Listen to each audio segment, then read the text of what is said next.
Di desa Sukamaju, yang dikelilingi oleh hutan karet tua, ada sebuah rumah yang selalu tertutup rapat. Rumah itu terbuat dari kayu yang sudah lapuk, dicat hijau lumut yang pudar, dan berdiri menyendiri di ujung jalan setapak yang nyaris tak pernah dilewati.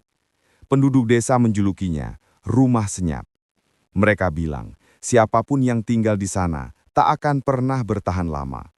Selalu ada yang hilang, sakit tanpa sebab, atau yang paling sering, lari terbirit-birit di tengah malam buta.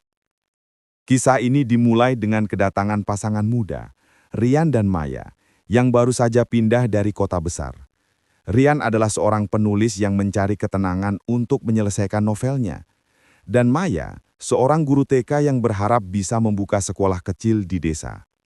Mereka menemukan rumah senyap melalui iklan murah, tanpa tahu sejarah kelam yang menyelimutinya. Hari pertama mereka di sana, suasana rumah terasa dingin, jauh lebih dingin dari suhu di luar. Jendela-jendela yang berdebu tebal seolah menahan cahaya matahari. Mereka mulai membersihkan, dan di setiap sudut, mereka menemukan keanehan kecil. Sebuah bekas noda hitam besar di lantai kamar tidur utama, yang tak bisa hilang meski digosok berulang kali. Bau seperti tanah basah dan bunga melati yang terlalu kuat, bahkan setelah mereka menyemprotkan pewangi ruangan. Malam pertama mereka tidur di sana, jam menunjukkan pukul 2 pagi. Rian terbangun oleh suara isakan pelan dari kamar sebelah. Ia pikir itu tangisan Maya, namun ia melihat Maya tidur pulas di sampingnya. Suara itu terdengar seperti suara anak kecil, serak dan penuh kesedihan datang dari kamar yang mereka jadikan gudang. Rian mencoba mengabaikannya. Angin mungkin. Namun esoknya, suara itu kembali. Kali ini lebih jelas diikuti suara seperti kuku yang menggaruk dinding. Maya mendengarnya saat sedang menjahit di ruang tengah. Ia beranjak ke gudang, membuka pintu perlahan. Ruangan itu kosong. Hanya ada kotak-kotak buku dan perabotan lama. Tapi bau melati di dalam sana mencekik. Ketika ia berbalik, sebuah bayangan hitam melintas cepat di lorong. Bayangan yang pendek, seperti sosok anak-anak. Keesokan malamnya, Rian mulai merasakan gangguan yang lebih nyata. Saat ia mengetik di meja kerjanya yang menghadap jendela, ia melihat pantulan di kaca. Pantulan itu bukanlah dirinya, melainkan sosok perempuan tua yang berdiri diam di belakangnya. Wajahnya tertutup rambut panjang yang lepek. Jantung Rian serasa berhenti. Ia menoleh cepat, tapi tak ada siapa-siapa. Ia mengusap wajahnya, meyakinkan diri bahwa ia kelelahan. Tapi ketika ia kembali melihat pantulan di kaca, sosok itu muncul lagi. Kali ini ia melihat mata merah menyala di balik tirai rambut. Sosok itu menyeringi. Rian menjerit dan kursi yang ia duduki terbalik. Maya berlari menghampirinya, panik. Rian tak bisa menjelaskan dengan logis. Ia hanya berkata ia melihat hantu. Maya, yang sejak awal merasa ada yang tidak beres, mulai mempercayainya. Mereka memutuskan untuk mencari tahu tentang rumah itu. Pagi harinya Rian pergi ke warung kopi di desa, berpura-pura santai dan bertanya kepada Pak Somad, pemilik warung yang sudah tua. "Pak Somad," kata Rian, "rumah di ujung jalan itu, rumah kami, sudah lama ya kosong." Pak Somad terdiam. Wajahnya menegang. Ia melihat ke sekeliling, memastikan tidak ada yang mendengarkan. Ia berbisik, "Nak Rian, tinggalkan rumah itu. Cepat, sebelum kalian terikat." Rian mendesak, "Terikat bagaimana, Pak? Cerita apa yang sebenarnya terjadi di sana?" Pak Somad akhirnya bercerita. Puluhan tahun lalu, rumah itu dihuni oleh sepasang suami istri kaya raya bernama Bapak dan Ibu Harjo. Mereka memiliki seorang putri tunggal bernama Sekar. Seorang anak kecil yang sakit-sakitan dan sering demam tinggi. Ibu Harjo sangat mencintai Sekar, namun ia memiliki sifat cemburu yang buta. Suatu hari, ia menuduh suaminya berselingkuh dengan pembantu rumah tangga. Perkelahian besar terjadi. Dalam amarah yang tak terkendali, Ibu Harjo tanpa sengaja mendorong suaminya. Bapak Harjo jatuh dan kepalanya terbentur meja kayu, langsung tewas. Ibu Harjo yang panik dan takut dipenjara, menyembunyikan mayat suaminya di bawah lantai kamar tidur utama, di tempat yang kini Rian dan Maya temukan noda hitam besar itu. Setelah itu ia menjadi gila. ia sering mengunci Sekar, putrinya di dalam kamar gudang yang gelap, karena ia mulai melihat wajah suaminya pada putrinya. Sekar yang lemah dan sakit itu meninggal di dalam gudang itu karena kelaparan dan demam tinggi sendirian sambil terus menangis memanggil ayahnya. Setelah Sekar meninggal, Ibu Harjo semakin menjadi-jadi. Ia sering terlihat berbicara sendiri, tertawa dan menangis di malam hari. Tak lama setelah itu, ia menghilang. Beberapa penduduk desa bilang Ibu Harjo bunuh diri di sumur belakang rumah. Sementara yang lain yakin ia diculik dan dimakan binatang buas di hutan. Tapi yang pasti, setelah itu, tak ada yang berani mendekati rumah senyap. Konon arwah Sekar yang masih kecil dan kesepian, serta arwah Ibu Harjo yang marah dan menyesal, bercampur menjadi satu di rumah itu. Rian kembali ke rumah dengan perasaan campur aduk, antara takut dan kasihan. Ia menceritakan semuanya kepada Maya. Mereka memutuskan untuk mengemasi barang dan pergi, segera. Tapi malam itu, segalanya berubah menjadi mimpi buruk yang nyata. Saat mereka sedang memasukkan pakaian ke dalam koper, pintu kamar mereka tertutup keras dengan sendirinya, seolah didorong oleh tangan tak kasat mata. Listrik padam. Seketika, kamar mereka gelap gulita. Hanya diterangi oleh cahaya bulan yang samar dari jendela. Mereka mendengar suara langkah kaki yang berat, menyeret, datang dari lorong. Suara itu berhenti tepat di depan pintu kamar mereka. Lalu, terdengar suara ketukan. Bukan ketukan biasa, tapi ketukan yang pelan dan berulang-ulang, seperti anak kecil yang merengek ingin masuk. "Mama, Papa, Sekar dingin." Suara anak kecil itu terdengar bergetar, tepat di balik pintu kayu itu. Maya gemetar ketakutan memeluk Rian erat-erat. Rian mencoba menenangkan diri. "Itu bukan Sekar," bisiknya. "Sekar sudah tiada." Tiba-tiba, suara di luar berubah. Suara anak kecil itu menghilang, digantikan oleh suara perempuan yang tertawa terbahak-bahak. Tawa yang kering dan mengerikan. "Kalian tidak bisa pergi." Suara itu parau dan dingin, seolah datang dari tenggorokan yang sudah lama mati. "Suamiku ada di bawah sana. Anakku di gudang. Kalian harus tinggal. Kalian harus menggantikan kami." Pintu kamar mereka bergetar hebat. Kunci pintu seolah dipaksa untuk terbuka. Rian dan Maya mundur ke sudut ruangan. Dari celah pintu, terlihat bayangan. Bukan bayangan satu orang, tapi dua. Satu bayangan yang pendek, seperti anak kecil, berdiri diam. Di sampingnya, bayangan perempuan yang tinggi, yang tubuhnya terlihat meliuk-liuk aneh, seperti tulang-tulangnya sudah tidak pada tempatnya.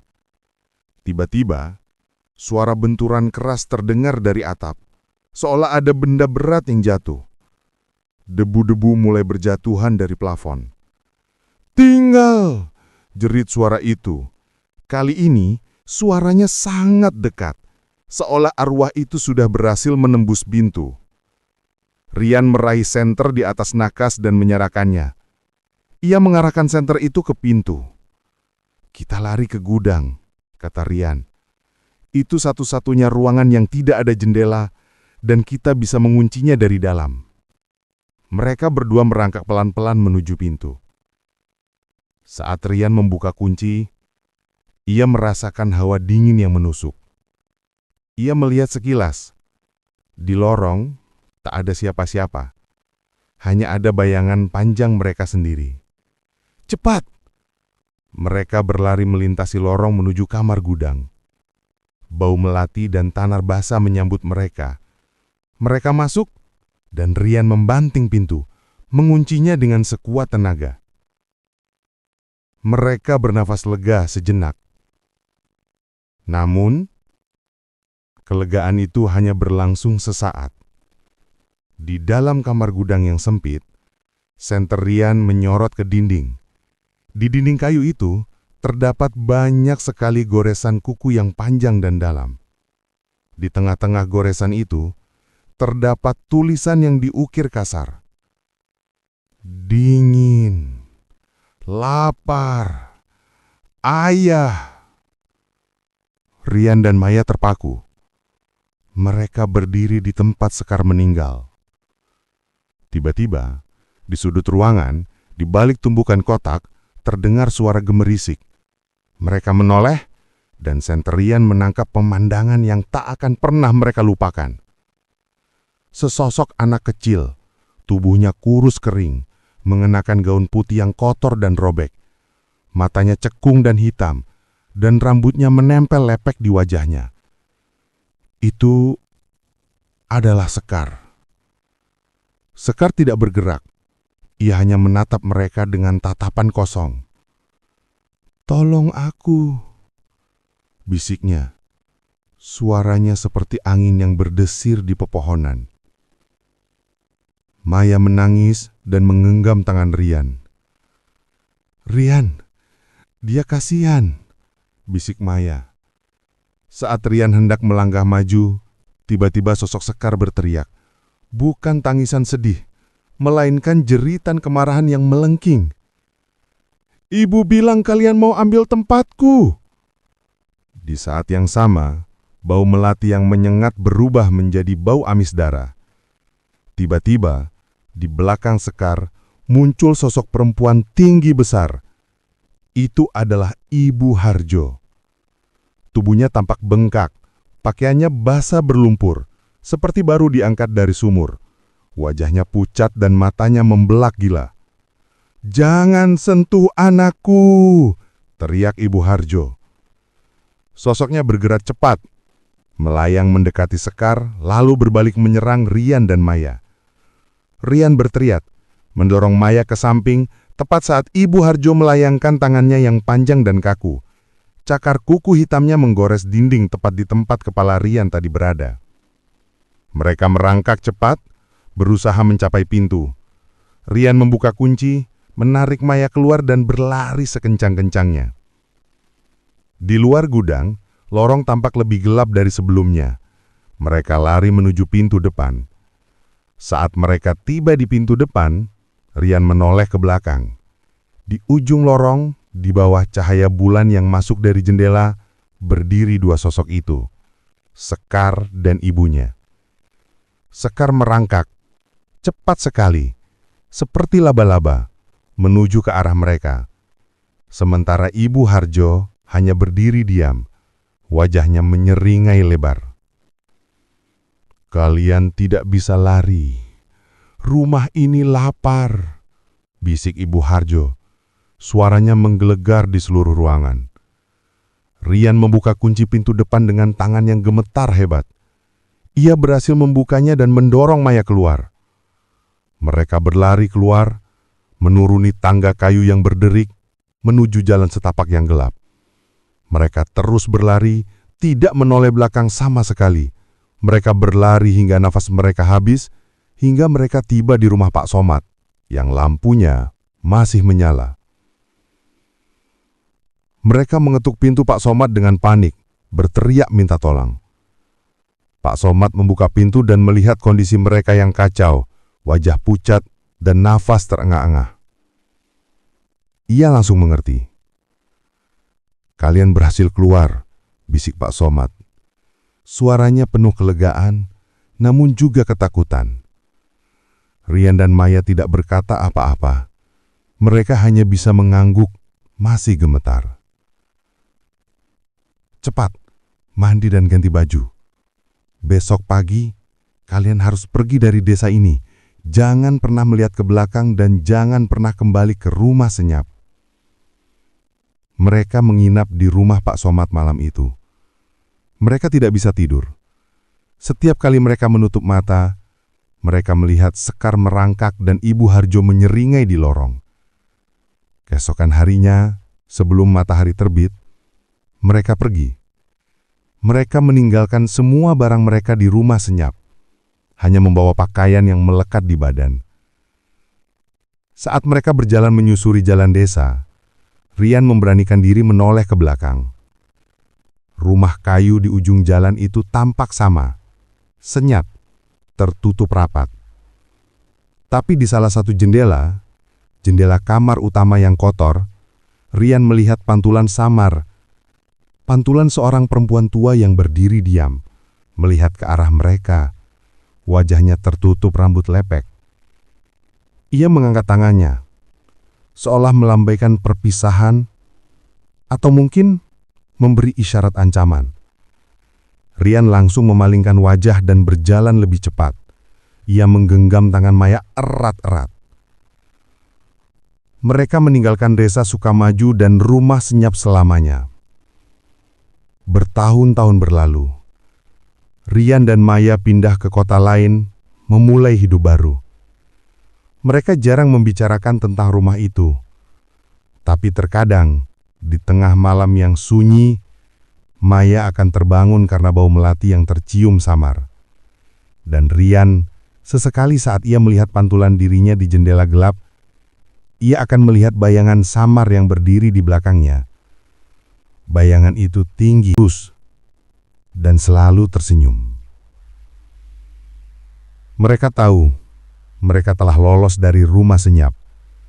Tapi entah kenapa, mereka merasa bahwa penunggu rumah kayu di ujung jalan itu tidak pernah benar-benar melepaskan mereka. Roh-roh di sana mungkin masih lapar,